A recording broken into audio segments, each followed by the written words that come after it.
ಚಿಕ್ಕಮ್ಮ ಮತ್ತು ಚಿಕ್ಕಪ್ಪ ಅವರು ನನ್ನನ್ನು ಕರ್ಕೊಂಡು ಬಂದು ಸಾಕೊಂಡ್ರು. ಅಂದರೆ ನಮ್ಮ ತಂದೆ ತಾಯಿ ತುಂಬ ಸಿನಿಮಾ ನೋಡೋರು. ಸೊ ಹಂಗಾಗಿ ಅವರಿಂದಾಗಿ ನನಗೂ ಸಿನಿಮಾ ನೋಡೋ ಗೀಳು ರವಿಚಂದ್ರನ್ ಅವರು. ಸೊ ಅವರ ಪ್ರೇಮಲೋಕ, ಹರಡಿದಿರ ಸಿನಿಮಾಗಳನ್ನು ನೋಡಿ ನಾನು ಅವತ್ತಿಗೆ ಅವ್ರಿಗೆ ದೊಡ್ಡ ಅಭಿಮಾನಿ. ನಾನು ಇವತ್ತಿನ ಥರ ಇಂಟರ್ನೆಟ್ ಇರಲಿಲ್ಲ, ಟೆಕ್ನಾಲಜಿ ಇಷ್ಟು ಅಡ್ವಾನ್ಸ್ ಆಗಿರಲಿಲ್ಲ, ಯಾರ್ದು ಕಾಂಟ್ಯಾಕ್ಟ್ ಸಿಗ್ತಾ ಇರಲಿಲ್ಲ. ವಿಚಿತ್ರವಾದ ಅನುಭವಗಳಾದವು. ಯಾರ್ಯಾರನ್ನು ಮೀಟ್ ಮಾಡಿ, ರಾಂಗ್ ಪೀಪಲ್ನ ಮೀಟ್ ಮಾಡಿ. ಸೊ ಅವರಿಂದಾಗಿ ಮಹೇಂದರ್ ಸರ್ ಪರಿಚಯ ಆಗಿ ಆಮೇಲೆ ನಾನು ಮಹೇಂದರ್ ಅವ್ರ ಹತ್ರ ಅಸಿಸ್ಟೆಂಟಾಗಿ ಸೇರಿಕೊಂಡು ಅಲ್ಲಿ ಆ ಫಿಲಮ್ ಆಕ್ಚುಲಿ ಅರ್ಧದಲ್ಲೇ ನಿಂತೋಯ್ತು, ಇನ್ಕಂಪ್ಲೀಟ್ ಆಯಿತು. ಹಂಸಲೇಖ ಅವ್ರ ಪರಿಚಯ ಆಯಿತು, ಸುಗ್ಗಿ ಸಿನಿಮಾ ಮಾಡ್ತಾ ಇದ್ರು. ಅಲ್ಲಿಂದ ಇನ್ನೊಂದು ಜರ್ನಿ ಸ್ಟಾರ್ಟ್ ಆಯಿತು. Individually every man is different ಅಲ್ವಾ. ಮಹೇಂದರ್ ಸರ್ ಅವರ ಆಲೋಚನೆಗಳು ಬೇರೆ, ಒಬ್ಬ ನಿರ್ದೇಶಕನಾಗಿ ಅವರ ಆಲೋಚನೆಗಳು ಬೇರೆ. ಫಸ್ಟ್ ಸಿನಿಮಾ ಆಫರ್ ಮಾಡಿದ್ದು ಜಯಶ್ರೀ ದೇವಿ ಅವರು. ಪಾಪ ಅವ್ರು ಇಲ್ಲ, ಒಂದು ಸಿನಿಮಾ ಆಫರ್ ಮಾಡಿದ್ರು, ಸಿನಿಮಾ ಡೈರೆಕ್ಷನ್ ಮಾಡು ಅಂತ. ಸಿನಿಮಾ ಹೆಸರು ಹೇಳೋದು ಬೇಡ, ತುಂಬಾ ದೊಡ್ಡ ಹಿಟ್ ಸಿನಿಮಾ.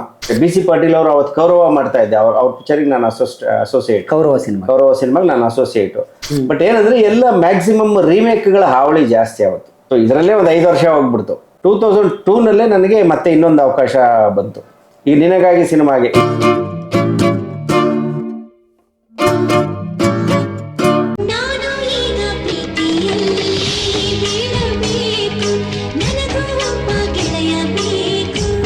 ಸ್ನೇಹಿತರೆ ನಮಸ್ಕಾರ. ಡೈಲಿ ಮಾಧ್ಯಮದ ಮತ್ತೊಂದು ವಿಶೇಷ ಸಂಚಿಕೆಗೆ ನಿಮಗೆಲ್ಲ ಆತ್ಮೀಯ ಸ್ವಾಗತ. ನಾನು ಅಶೋಕ್ ದಾವಣಗೆರೆ.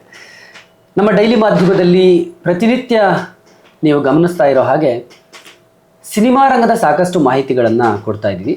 ವಿಶೇಷವಾಗಿ ಸಿನಿಮಾಸಕ್ತರಿಗೆ ನಿರ್ದೇಶಕರು, ನಿರ್ಮಾಪಕರು, ನಟರು ತಮ್ಮ ಹೆಜ್ಜೆ ಗುರುತುಗಳನ್ನು ಏನು ಮೆಲುಕು ಹಾಕ್ತಾರೆ ಇಲ್ಲಿ, ಅವರು ಬೆಳೆದು ಬಂದ ರೀತಿ, ಸಿನಿಮಾ ರಂಗದಲ್ಲಿ ಹೇಗೆ ಬೆಳೆದರು, ಹೇಗೆ ಪರಿಶ್ರಮ ಹಾಕಿದ್ರು, ಎಷ್ಟು ವರ್ಷಗಳು ಅವರು ಈ ಸಿನಿಮಾಗಾಗಿ ಕಷ್ಟಪಟ್ಟರು, ಇದೆಲ್ಲವನ್ನು ಅವರು ಹೇಳ್ಕೊಳ್ತಾ ಬರ್ತಾರೆ. ಸೊ ಹಾಗಾಗಿ ಒಂದು ರೀತಿ ಸಿನಿಮಾ ರಂಗದಲ್ಲಿ ನಾನು ಏನನ್ನಾದರೂ ಸಾಧಿಸಬೇಕು ಅಥವಾ ಸಿನಿಮಾ ರಂಗದಲ್ಲಿ ನನ್ನದೇ ಆದಂತಹ ಒಂದು ಹೆಸರನ್ನು ಗಳಿಸಬೇಕು, ನಾನೊಬ್ಬ ಒಳ್ಳೆಯ ನಿರ್ದೇಶಕನೋ, ಒಳ್ಳೆಯ ಸದಭಿರುಚಿಯ ಸಿನಿಮಾಗಳನ್ನು ನಿರ್ಮಾಣ ಮಾಡುವಂತಹ ನಿರ್ಮಾಪಕನೋ, ಅಥವಾ ಕನ್ನಡಿಗರನ್ನು ಒಳ್ಳೆಯ ಸಿನಿಮಾಗಳ ಮೂಲಕ ರಂಜಿಸಬೇಕು, ಒಳ್ಳೆಯ ನಟನಾಗಬೇಕು ಅಂತ ಅಂದುಕೊಂಡಿರುವಂತಹ ಅಪ್ಪಟ ಸಿನಿಮಾಸಕ್ತರಿಗಾಗಿಯೇ ಒಂದಷ್ಟು ಒಳ್ಳೆಯ ಮಾಹಿತಿಗಳನ್ನು ಒಂದು ರೀತಿ ಎಜುಕೇಟಿವ್ ರೀತಿಯಲ್ಲಿ ನಾನು ಈ ಒಂದು ಸಂದರ್ಶನಗಳನ್ನು ಮಾಡ್ತಾ ಇದ್ದೀನಿ. ಹಾಗಾಗಿ ನಮ್ಮ ಚಾನೆಲ್ನ ನಾನು ಎಂಟರ್ಟೈನ್ಮೆಂಟ್ ಅಂತ ಹೇಳಲ್ಲ, ಇದೆ ಇನ್ಫೋಟೈನ್ಮೆಂಟ್ ಅಂತ, ಮನರಂಜನೆಯ ಜೊತೆಗೆ ಮಾಹಿತಿಯ ಜಾಲ ಇದು. ಸೊ ಹಾಗಾಗಿ ನನ್ನ ಚಾನಲ್ಗೆ ಅದೇ ಕಾರಣಕ್ಕಾಗಿಯೇ ಬಹಳ ಅದ್ಭುತವಾದಂತಹ ರೆಸ್ಪಾನ್ಸನ್ನು ನೀವು ಕೊಡ್ತಾ ಇದ್ದೀರಿ. ಸೊ ಇವತ್ತು ಕೂಡ ನಮ್ಮ ಜೊತೆ ಮತ್ತೊಬ್ಬ ವಿಶೇಷ ಅತಿಥಿ ಜಾಯ್ನ್ ಆಗ್ತಿದ್ದಾರೆ. ಇವರು ಕೂಡ ಕನ್ನಡದ ಖ್ಯಾತ ನಿರ್ದೇಶಕರು, ಕೃಷಿಕರ ಕುಟುಂಬದಲ್ಲಿ ಹುಟ್ಟಿದ್ದು, ಅವರು ಕೃಷಿ ಮಾಡಿದ್ದು ಸಿನಿಮಾ ರಂಗದಲ್ಲಿ, ಕನ್ನಡ ಚಿತ್ರರಂಗದಲ್ಲಿ, ಬಣ್ಣದ ಜಗತ್ತಿನಲ್ಲಿ ಬಹಳ ಶ್ರಮ ಹಾಕಿ, ಬಹಳ ಕೆಳ ಹಂತದಿಂದ ಚಿತ್ರರಂಗದಲ್ಲಿ ಕೆಲಸ ಮಾಡಿ ತದನಂತರ ನಿರ್ದೇಶಕರಾಗಿ ಇವತ್ತು ಬಹಳ ದೊಡ್ಡ ದೊಡ್ಡ ಸಿನಿಮಾಗಳನ್ನು ನಮಗೆ ಕೊಟ್ಟಂತಹ ನಿರ್ದೇಶಕರಾಗಿ ಗುರುತಿಸಿಕೊಂಡಿದ್ದಾರೆ. 30 ವರ್ಷಗಳ ಸುದೀರ್ಘ ಸಿನಿಪಯಣ, 18 ವರ್ಷಗಳ ನಿರ್ದೇಶಕರ ಜರ್ನಿ. ಅಲ್ಲಿ ಸೋಲು ಇದೆ, ಗೆಲುವು ಇದೆ, ಸಾಕಷ್ಟು ಅನುಭವಗಳಿದೆ. ಸದಭಿರುಚಿಯ ಸಿನಿಮಾಗಳನ್ನು ಕೊಟ್ಟಿದ್ದಾರೆ, ಸ್ಟಾರ್ ನಟರ ಸಿನಿಮಾಗಳನ್ನು ಕೊಟ್ಟಿದ್ದಾರೆ. ಒಂದು ರೀತಿ ಒಬ್ಬ ಪರಿಪೂರ್ಣ ನಿರ್ದೇಶಕ ಅಂತ ನಾವೇನು ಕರಿತೀವಿ ಅದಕ್ಕೆ ಬಹಳ ಸೂಕ್ತವಾದಂತಹ ಹೆಸರು ಶಶಾಂಕ್ ಅವರು.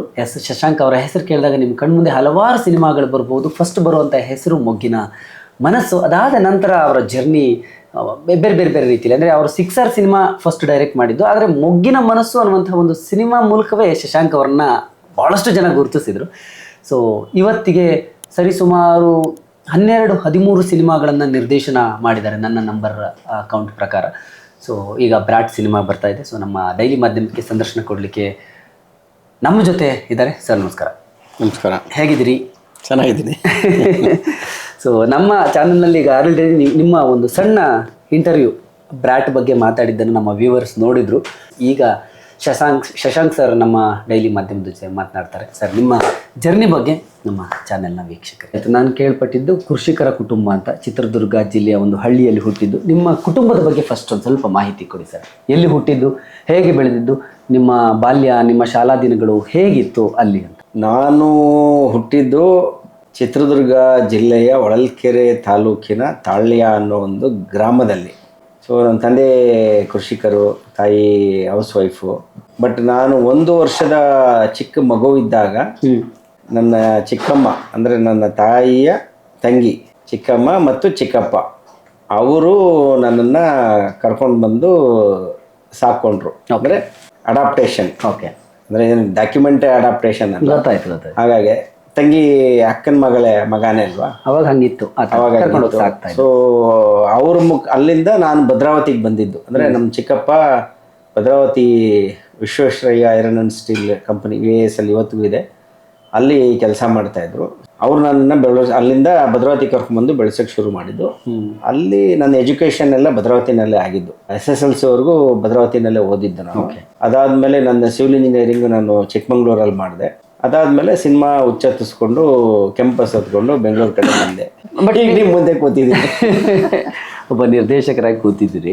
ನೀವು ಬೆಂಗಳೂರಿಗೆ ಬರುವಾಗಲೇ ಸಿನಿಮಾ ನಿರ್ದೇಶಕ ಆಗಬೇಕು ಅಥವಾ ಸಿನಿಮಾದಲ್ಲೇ ನಾನು ಕೆಲಸ ಮಾಡಬೇಕು ಅಂತಿತ್ತ, ಹೇಗೆ ಅಂತ? ಹೌದೌದು. ಈಗ ನನಗೆ ಹೈಸ್ಕೂಲ್ ದಿನಗಳಲ್ಲೇ ಸಿನಿಮಾ ಡೈರೆಕ್ಟರ್ ಆಗಬೇಕು ಅನ್ನೋ ಒಂದು ಹುಚ್ಚು ಶುರುವಾಗ್ಬಿಟ್ಟು ಡೈರೆಕ್ಟರೇ ಆಗಬೇಕು ಅಂತ.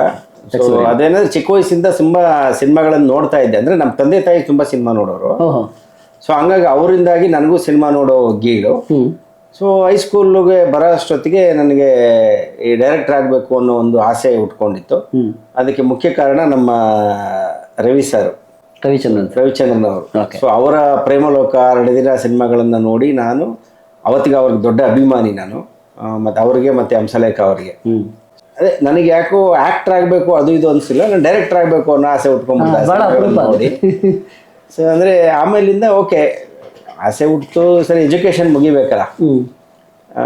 ಕಾಲೇಜ್ ದಿನಗಳಲ್ಲಿ ಕಾಲೇಜ್ಗೆ ಹೋಗಿದ್ದಕ್ಕೆ ಅಂತ ಜಾಸ್ತಿ ಸಿನಿಮಾ ನೋಡಿದ್ದೆ ಜಾಸ್ತಿ. ಬಟ್ ನೀವು ಓದಿದೆ engineering diploma civil engineering. But ಮುಗಿಸ್ತೆ ಅದನ್ನು. ಅದು ಎಜುಕೇಷನ್ ಅನ್ನೋದು ಬೇಸಿಕ್ ಬೇಕೇ ಬೇಕಲ್ಲ. ಸೊ ಚಿಕ್ಕಮಂಗ್ಳೂರಲ್ಲಿ ಎಜುಕೇಷನ್ ಮುಗಿದ ಮೇಲೆ ನೆಕ್ಸ್ಟು ನನಗೆ ಈಗ ಸಿನಿಮಾಗೆ ಹೋಗಬೇಕು ಅಂದರೆ ಅವತ್ತಿಗೆ ಇವತ್ತಿನ ಥರ ಇಂಟರ್ನೆಟ್ ಇರಲಿಲ್ಲ, ಟೆಕ್ನಾಲಜಿ ಇಷ್ಟು ಅಡ್ವಾನ್ಸ್ ಆಗಿರಲಿಲ್ಲ, ಯಾರ್ದು ಕಾಂಟ್ಯಾಕ್ಟ್ ಸಿಗ್ತಾ ಇರಲಿಲ್ಲ. ಆಮೇಲೆ ಸಿನಿಮಾ ಇಂಡಸ್ಟ್ರಿ ಅಂದರೆ ಬೆಂಗಳೂರಿಗೆ ಬರಬೇಕು, ಪ್ರಾಕ್ಟಿಕಲಾಗಿ ಕಲಿಬೇಕಿತ್ತು. ಈ ಥರ ಇನ್ಸ್ಟಿಟ್ಯೂಟ್ಗಳು ಇರಲಿಲ್ಲ ಎಲ್ಲೂ. ಸೊ ಆ ಕಾರಣಕ್ಕೆ ಫಸ್ಟ್ ಬೆಂಗಳೂರಿಗೆ ಹೋಗಬೇಕು, ಸಿನಿಮಾದಲ್ಲಿ ಏನಾದ್ರು ನಾನು ಸೇರ್ಕೋಬೇಕಂದ್ರೆ ಬೆಂಗಳೂರಿಗೆ ಹೋಗಬೇಕು ಅನ್ನೋ ಕಾರಣಕ್ಕೆ ಬೆಂಗಳೂರಿಗೆ ಬಂದೆ. ಮನೆಯಲ್ಲಿ ಸುಳ್ಳು ಹೇಳಿ, ಅಂದರೆ ಬೆಂಗಳೂರಲ್ಲಿ ಕೆಲಸ ಸಿಕ್ಕಿದೆ ಅಂತ. ಸಿವಿಲ್ ಇಂಜಿನಿಯರ್ ಆಗಿ ನಾನು ತುಂಬ ಜನ ಫ್ರೆಂಡ್ಸ್ ಆಲ್ರೆಡಿ ಇಲ್ಲಿ ಕೆಲಸ ಮಾಡ್ತಾಯಿದ್ರು ಸೈಟ್ ಇಂಜಿನಿಯರ್ಗಳಾಗಿ. ಸೊ ಅವ್ರ ಜೊತೆನಲ್ಲಿ ಹೋಗ್ತೀನಿ ಅಂದಾಗ ನಮ್ಮ ಮನೆಯಲ್ಲೂ ನಂಬಿದ್ರು, ಏನೋ ಕೆಲಸ ಸಿಕ್ಕಿದೆ ಅಂತೆ, ಹೋಗ್ಲಿ ಅಂತ. ಇಲ್ಲಿ ಬಂದ ಮೇಲೆ ಸ್ವಲ್ಪ ದಿನ ಕೆಲಸನೂ ಮಾಡಿದೆ ನಾನು. ಬಂದ ತಕ್ಷಣ ಏನೂ ಅರ್ಥ ಆಗಿಲ್ಲ ನನಗೆ, ಯಾರನ್ನ ಎಲ್ಲಿ, ಅವಾಗ ಫೋನ್ ನಂಬರು ಸಿಗ್ತಾ ಇರಲಿಲ್ಲ. ಲ್ಯಾಂಡ್ ಲೈನ್ ಅಷ್ಟೇ ಅಲ್ಲ ಅವಾಗೆಲ್ಲ. ನಾನು ಹೇಳ್ತಾ ಇರೋದು 92ನಲ್ಲಿ ನಾನು ಬೆಂಗಳೂರಿಗೆ ಬಂದಿದ್ದು. ಲ್ಯಾಂಡ್ ಲೈನ್ ಫೋನ್ ನಂಬರು ಸಿಗ್ತಾ ಇರಲಿಲ್ಲ ಈಸಿಯಾಗಿ. ಸೊ ಏನು ಅರ್ಥ ಆಗದಲ್ಲೇ ಒಂದು ವರ್ಷ ನಾನು ಸರಿ ಕೆಲಸ ಮಾಡ್ತಾ ಇದ್ದೆ ಸಿವಿಲ್ ಇಂಜಿನಿಯರ್ ಆಗಿ, ನೋಡೋಣ ಎಲ್ಲರೂ ಅವಕಾಶ ಸಿಗುತ್ತೆ ಅಂತ. ಆಮೇಲೆ ಒಂದು ದಿವಸ ಗೊತ್ತಾಯ್ತು ಹಿಂಗೆ ನಾನು ಕೆಲಸ ಮಾಡ್ಕೊಂಡೇ ಇದ್ರೆ ಸಿಗಲ್ಲ ಅಂತೇಳಿ ಕೆಲಸ ಬಿಟ್ಟು ಹುಡ್ಕೋಕೆ ಶುರು ಮಾಡಿದೆ. ಗಾಂಧಿನಗರ ಅಲ್ಲಿಯಕ್ಕೆ ಶುರು ಮಾಡಿದೆ. ಅಲ್ಲಿ ಏನೋ ಒಂದಷ್ಟೆಲ್ಲ ವಿಚಿತ್ರವಾದ ಅನುಭವಗಳಾದವು. ಯಾರ್ಯಾರನ್ನು ಮೀಟ್ ಮಾಡಿ, ರಾಂಗ್ ಪೀಪಲ್ನ ಮೀಟ್ ಮಾಡಿ, ಏನೂ ಆಗಲಿಲ್ಲ. ಒಂದು ವರ್ಷ ಏನೂ ಆಗಲಿಲ್ಲ, ಅಂದರೆ ಆಲ್ಮೋಸ್ಟ್ 2 ವರ್ಷ ಆಗೋಯ್ತು. ಆಮೇಲೆ ನನಗೆ ಒಬ್ಬರು ಫ್ರೆಂಡ್ ತಂದೆ ಒಬ್ಬರು ಮುಖಾಂತರ ದೇವದಾಸ್ ರೆಡ್ಡಿ ಅನ್ನೋ ಒಬ್ಬರು ಪ್ರೊಡ್ಯೂಸರ್ ಪರಿಚಯ ಆದರು. ಅವರು ಅವತ್ತಿಗೆ ಎಸ್ ನಾರಾಯಣ ಅವ್ರದ್ದು ಬೇವು ಬೆಲ್ಲ ಸಿನಿಮಾ ಮುಗಿಸಿದ್ರು ಅವಾಗಿನ. ಅದಾದಮೇಲೆ ಮಹೇಂದರ್ ಸರ್ ಜೊತೆಗೆ ಒಂದು ಫಿಲಮ್ ಮಾಡ್ತಾಯಿದ್ರು. ಅದೇ ಪ್ರೊಡ್ಯೂಸರು ಮಾಮಾರವೆಲ್ಲೋಕೆ ಹೋಗಿಲ್ಲ ಎಲ್ಲೋ ಅಂತ ಒಂದು ಫಿಲಮ್. ಸೊ ಅವರಿಂದಾಗಿ ಮಹೇಂದರ್ ಸರ್ ಪರಿಚಯ ಆಗಿ ಆಮೇಲೆ ನಾನು ಮಹೇಂದರ್ ಅವ್ರ ಹತ್ರ ಅಸಿಸ್ಟೆಂಟಾಗಿ ಸೇರಿಕೊಂಡು ಅಲ್ಲಿ ಆ ಫಿಲಮ್ ಆ್ಯಕ್ಚುಲಿ ಅರ್ಧದಲ್ಲೇ ನಿಂತೋಯ್ತು, ಇನ್ಕಂಪ್ಲೀಟ್ ಆಯಿತು. ಅದಾದಮೇಲೆ ನೆಕ್ಸ್ಟ್ ತಾಯಿ ಇಲ್ಲದ ತವರು ಅನ್ನೋ ಸಿನಿಮಾ ಸ್ಟಾರ್ಟ್ ಆಯಿತು ಮಹೇಂದರ್ ಸರ್ ಜೊತೆಗೆ. ಮಹೇಂದರ್ ಸರ್ಗೆ ನಾನು ತುಂಬ ಇಷ್ಟ ಆದೆ. ಅಂದರೆ ಅವಾಗ ಹೊಸದಾಗಿ ಎಂಟ್ರಿ ಆಗಿ ಹೋದಾಗ, ಅಂದರೆ ಅವತ್ತಿಗೇನೆ ಅಸಿಸ್ಟೆಂಟ್ ಡೈರೆಕ್ಟರ್ ಆದ್ರೂ ನೀಟಾಗಿ ಇನ್ಶರ್ಟ್ ಮಾಡಿಕೊಂಡು, ಶೂ ಹಾಕ್ಕೊಂಡು, ಪಾಲಿಶ್ ಎಲ್ಲ ಮಾಡಿಕೊಂಡು ಸಾಫ್ಟ್ವೇರ್ ಇಂಜಿನಿಯರ್ ಥರ ಹೋಗ್ತಾ ಇದ್ದೆ ಯಾವಾಗಲೂ ರೇಗ್ಸರು ನಮ್ಮ ಮಹೇಂದರ್ ಸರ್, ಬನ್ರಿ ಸಿವಿಲ್ ಇಂಜಿನಿಯರ್ ಸಾಹೇಬ್ರೆ ಅಂತ. ಇಂಜಿನಿಯರಿಂಗ್ ಓದಿದ್ವಿ ಅಂದರೆ ಸಿನಿಮಾ ಇಂಡಸ್ಟ್ರಿಗೆ ನಾನು ಹೈಲಿ ಕ್ವಾಲಿಫೈಡ್. ಕರೆಕ್ಟ್. ಅವಾಗೆಲ್ಲ ಸಾಮಾನ್ಯವಾಗಿ ತುಂಬಾ ಎಜುಕೇಟೆಡ್ ಸರ್ ಸಿನಿಮಾಗೆ ಬರ್ತಾ ಇರಲಿಲ್ಲ. SLC ಫೇಲ್ ಆದವರು, PUC ಫೇಲ್ ಆದ್ರು, ಏನು ಕೆಲಸ ಇಲ್ಲ, ಏನೋ ಒಂದು ಕೆಲಸ ಮಾಡಬೇಕು ಜಾಸ್ತಿ ಇದ್ದವರು ಎಲ್ಲ. ಸೊ ನಾನು ತುಂಬಾ ಹೈಲಿ ಕ್ವಾಲಿಫೈಡ್ ಅವತ್ತಿಗೆ. ಸೊ ಹಂಗೆ ಪ್ರೀತಿಯಿಂದ ರೇಗ್ಸೋರು. ಸೊ ಅಲ್ಲಿಂದ ನಂದು ಸಿನಿಮಾ ಜರ್ನಿ ಅವ್ರ ಜೊತೆಗೇನೆ. ಅಂದರೆ ನಾನು ಅಸಿಸ್ಟೆಂಟ್ ಆಗಿ ಒಂದು 7-8 ಸಿನಿಮಾ ಮಾಡಿದೆ ಅವ್ರ ಜೊತೆ. ಅವರೊಬ್ಬರ ಜೊತೆಗೆ ಮಾಡಿದ್ದು ನಾನು. ಬೇರೆ ಅಂದರೆ ತುಂಬ ಕಂಫರ್ಟಬಲ್, ತುಂಬ ಚೆನ್ನಾಗಿತ್ತು. ನಮಗೂ ತುಂಬ ಫ್ರೀಡಮ್ ಕೊಡೋರು ಕಲಿಯೋದಕ್ಕೆ ಎಲ್ಲದಕ್ಕೂ. ಅಲ್ಲಿಂದ ಜರ್ನಿ ಅದಾದಮೇಲೆ ಹಂಸಲೇಖ ಅವ್ರ ಪರಿಚಯ ಆಯಿತು. ಸುಗ್ಗಿ ಸಿನಿಮಾ ಮಾಡುವ ಅಲ್ಲಿಂದ ಇನ್ನೊಂದು ಜರ್ನಿ ಸ್ಟಾರ್ಟ್ ಆಯಿತು ಅವ್ರ ಜೊತೆಯಲ್ಲಿ. ನನಗೆ ಆಗಿ ಆಮೇಲೆ ಒಂದು ದಿವಸ ಡೈರೆಕ್ಟ್ ಆಗಿದ್ದೆ. ಸಾಮಾನ್ಯವಾಗಿ ಕೆಲವು ಡೈರೆಕ್ಟರ್ ಜೊತೆ ಕೆಲಸ ಮಾಡುವಾಗ ಅವ್ರದ್ದು ಇನ್ಫ್ಲೂಯೆನ್ಸು ನೆಕ್ಸ್ಟ್ ಡೈರೆಕ್ಟರ್ಗೆ ಬರುತ್ತೆ. ಒಂದು ಚಾಪು ಅವ್ರದ್ದೇನೋ ಒಂದು, ಈಗ ಫಾರ್ ಎಕ್ಸಾಂಪಲ್ ಒಬ್ಬ ಪುಟ್ಟಣ್ಣ ಜೊತೆ ಕೆಲಸ ಮಾಡುವಾಗ ಅವ್ರ ಜೊತೆ ಕೆಲಸ ಮಾಡೋ ನಿರ್ದೇಶಕರ ಸಿನಿಮಾಗಳಲ್ಲೂ ಸ್ವಲ್ಪ ಅವರ ಛಾಯೆ ಕಾಣಿಸುವಂಥದ್ದು. ಸೂರ್ಯ ಅವ್ರ ಜೊತೆ ಕೆಲಸ ಮಾಡಿದರೆ ಅವ್ರ ಜೊತೆ ಅವ್ರದ್ದೊಂದು ಛಾಯೆ ಕಾಣಿಸುವಂಥದ್ದು ಹಿಂಗಿರುತ್ತೆ. ಬಟ್ ನೀವು ಮಹೇಂದರ್ ಜೊತೆ ಕೆಲಸ ಮಾಡಿದ್ರಿ. ಬಟ್ ಮಹೇಂದರ್ ಅವರು ಒಂಥರ ತುಂಬ ಸೆಂಟಿಮೆಂಟ್ ಸಿನಿಮಾಗಳನ್ನು ಮಾಡಿದಂಥ ನಿರ್ದೇಶಕ. ಬಟ್ ನೀವು ಬೇರೆಯೇ ಆದ್ರಿ. ಹೇಗೆ ಒಬ್ಬ ನಿರ್ದೇಶಕರಾಗಿ ಹೀಗೆ ವಿಭಿನ್ನವಾಗಿ ಯೋಚನೆ ಮಾಡೋದು, ನೀವು ಹೇಗೆ ಅದನ್ನು ಕಲಿಕೆ ಅಂತ ಹೇಗೆ ತೊಗೊಂಡ್ರಿ? ಅಲ್ಲ, ನಾವು ಯಾವುದೇ ಡೈರೆಕ್ಟರ್ ಜೊತೆ ಹೋಗಿ ಕೆಲಸ ಮಾಡಿದ್ರು ಅದು ಪ್ರಾಕ್ಟಿಕಲ್ ಎಕ್ಸ್ಪೀರಿಯನ್ಸನ್ನ ಗೈನ್ ಮಾಡೋದಕ್ಕೆ ಅಷ್ಟೇ. ಅದೆಲ್ಲ individually every man is different ಅಲ್ವಾ. ಮಹೇಂದರ್ ಸರ್ ಅವರ ಆಲೋಚನೆಗಳು ಬೇರೆ, ವೈಯಕ್ತಿಕವಾಗಿ ಅವರ ಆಲೋಚನೆಗಳು ಬೇರೆ, ಒಬ್ಬ ನಿರ್ದೇಶಕನಾಗಿ ಅವರ ಆಲೋಚನೆಗಳು ಬೇರೆ. ನನಗೆ ವೈಯಕ್ತಿಕವಾಗಿ ನನ್ನ ಆಲೋಚನೆಗಳು ಬೇರೆ, ನಾನು ನಿರ್ದೇಶಕನಾಗಿ ನಾನು ಸಿನಿಮಾನ ನೋಡ್ತಾ ಇದ್ದಿದ್ದು ಬೇರೆ. ಅವ್ರ ಜೊತೆ ನಾನು ಅಲ್ಲಿ ಅಸಿಸ್ಟೆಂಟಾಗಿ ಕೆಲಸ ಮಾಡುವಾಗ ಟೆಕ್ನಿಕಲ್ ಆಸ್ಪೆಕ್ಟ್ಸ್ ಏನು ಅನ್ನೋದನ್ನ ಕಲ್ತ್ಕೊಂಡೆ ಅಷ್ಟೇ. ಬಟ್ ನನಗೆ ಮುಂಚೆಯಿಂದ ನನ್ನದೇ ಆದ ಥಾಟ್ಸು, ನನ್ನ ಶೈಲಿ ಸಿನಿಮಾಗಳನ್ನ ಮಾಡಬೇಕು ಅಂತ ಆಸೆ ಇತ್ತು. ಅಂದರೆ ಆಮೇಲೆ ನನಗೆ ಏನು ಚೆನ್ನಾಗಿ ಕನ್ಸ್ಯೂಮ್ ಮಾಡೋಕ್ಕಾಗುತ್ತೆ, ನನ್ನ ಸ್ಟ್ರೆಂತ್ ಏನು, ನನ್ನ ಸ್ಟ್ರೆಂತಿಗೆ ನಾನು ಸಿನಿಮಾ ಮಾಡಬೇಕು. ನಾನು ಒಬ್ಬರ ಜೊತೆ ಕೆಲಸ ಮಾಡಿದ್ದೀನಿ ಅಂತ ಅಂದ ತಕ್ಷಣ ಅವ್ರ ಸ್ಟೈಲ್ ಆಫ್ ಸಿನಿಮಾ ನಾನು ಮಾಡ್ತಾ ಅಂದರೆ ನನಗೆ ಬರಬೇಕಲ್ಲ ಅದು. ಕರೆಕ್ಟು ಅಲ್ವಾ. ಆಮೇಲೆ ಅದು ಯಾರು ಕಲ್ಸೋಕ್ಕಾಗಲ್ಲ ಅದನ್ನು, ಯಾವ ಸ್ಟೈಲ್ ಆಫ್ ಸಿನಿಮಾ ಯಾರು ಹೆಂಗೆ ಮಾಡಬೇಕು ಅನ್ನೋದು. ನನ್ನ ಅಭಿರುಚಿ ಏನು, ನನಗೆ ಯಾವುದ್ರ ಮೇಲೆ ಹಿಡಿತ ಜಾಸ್ತಿ ಇದೆ, ನಾನು ಏನನ್ನ ಚೆನ್ನಾಗಿ ವಿಜುವಲೈಸ್ ಮಾಡಬಲ್ಲೆ ಅನ್ನೋವಂಥದ್ದು ನನಗೆ ಬಿಟ್ಟರೆ ಇನ್ಯಾರಿಗೂ ಗೊತ್ತಾಗಲ್ಲ. ಬೇರೆ ಯಾರು ಅದನ್ನು ಹೇಳ್ಕೊಡೋಕ್ಕಾಗಲ್ಲ. ನಿಜ ಅಲ್ವಾ. ಹಂಗಾಗಿ ನನ್ನ ಸ್ಟ್ರೆಂತಿಗೆ ನಾನು ಸಿನಿಮಾ ಮಾಡಬೇಕು ಅಂತ ಅಂದ್ಕೊಂಡು ನನಗೆ ಏನೇನು ಥಾಟ್ಸ್ ಬರ್ತಾ ಇತ್ತು ಆ ಆಧಾರದ ಮೇಲೆ ನಾನು ಆ ಥರದ ಕಥೆಗಳನ್ನ ಮಾಡ್ಕೊಂಡು ನಾನು ಸಿನಿಮಾ ಮಾಡಿದ್ದೀನಿ ಅಷ್ಟೇ. ನಾನು ಕೇಳಂಗೆ ನೀವು 94ರಲ್ಲಿ ಐ ಥಿಂಕ್ ಮಹೇಂದರ್ ಅವ್ರ ಜೊತೆ ಹೋಗಿದ್ದಲ್ಲ. 2007ನಲ್ಲಿ ನೀವು ಡೈರೆಕ್ಟರ್ ಆಗೋದು ಅಂದರೆ ಆಲ್ಮೋಸ್ಟ್ ನಿಮ್ಮ ಜರ್ನಿ 13 ವರ್ಷ ನೀವು ಅಂದರೆ ನಿರ್ದೇಶನಕ್ಕಾಗಿ ಏನು ಹೇಳ್ತೀವಿ ಅದಕ್ಕೊಂದು ಒಂದು ರೀತಿ ತಯಾರಿ ಅಂತ ಹೇಳ್ಬೋದು. ತಯಾರಿ ಎಲ್ಲ ಅದೊಂದು ಥರ ಈ ಹಠದಿಂದಾಗಿ ನಾನು ಡೈರೆಕ್ಟರ್ ಆಗೋದು ಲೇಟ್ ಆಯ್ತು ಅಷ್ಟೇ.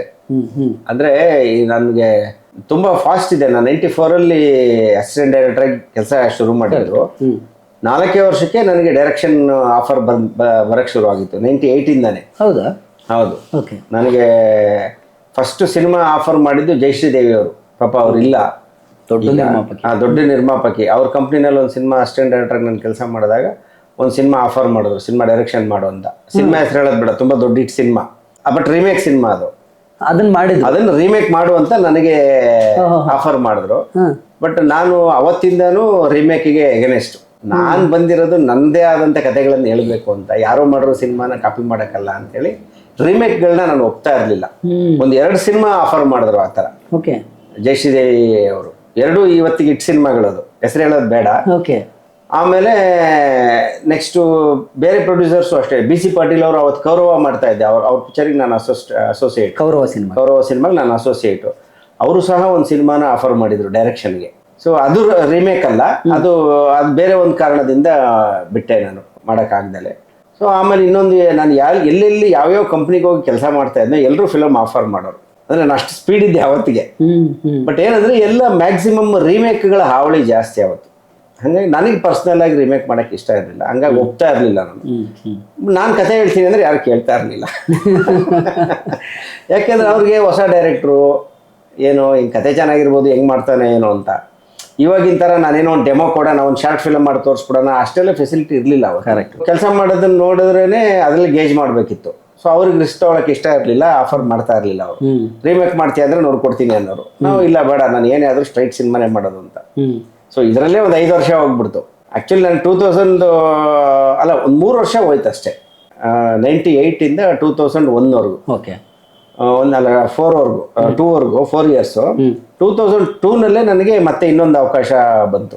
ಈಗ ನಿನಗಾಗಿ ಸಿನಿಮಾಗೆ ವಿಜಯ ರಾಘವೇಂದ್ರ ಅವ್ರ ಫಸ್ಟ್ ಪಿಕ್ಚರಿಗೆ ನಾನೇ ಕೋ ಡೈರೆಕ್ಟ್ರು, ನಮ್ಮ ಎಸ್ ಮಹೇಂದರ್ ಅವರೇ ಡೈರೆಕ್ಟ್ರು. ಕರೆಕ್ಟ್.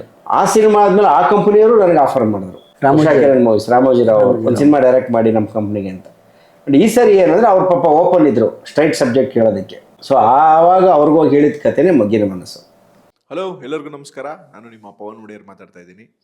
ನಮ್ಮ ಅಶೋಕ್ ದಾವಣಗೆರೆ ನಮ್ಮ ಭಾಳ ಆತ್ಮೀಯರು, ಗೆಳೆಯರು, ಚಿತ್ರರಂಗದ ಗೆಳೆಯರು. ಅವರು ಸ್ಯಾಟಲೈಟ್ ಚಾನಲಿಂದ ಈಗ ಡಿಜಿಟಲ್ ಪ್ಲ್ಯಾಟ್ಫಾರ್ಮಿಗೆ ಬಂದಿದ್ದಾರೆ. ಡೈಲಿ ಮಾಧ್ಯಮ ಅನ್ನೋ ಒಂದು ಯೂಟ್ಯೂಬ್ ಚಾನೆಲ್ ಮೂಲಕ ಹಲವಾರು ವಿಷಯಗಳೊಂದಿಗೆ ನಿಮ್ಮ ಮುಂದೆ ಬರ್ತಾ ಇದ್ದಾರೆ. ಸೊ ಈ ಚಾನೆಲ್ನ ನೋಡಿ, ಸಬ್ಸ್ಕ್ರೈಬ್ ಮಾಡಿ, keep supporting. Thank you so much.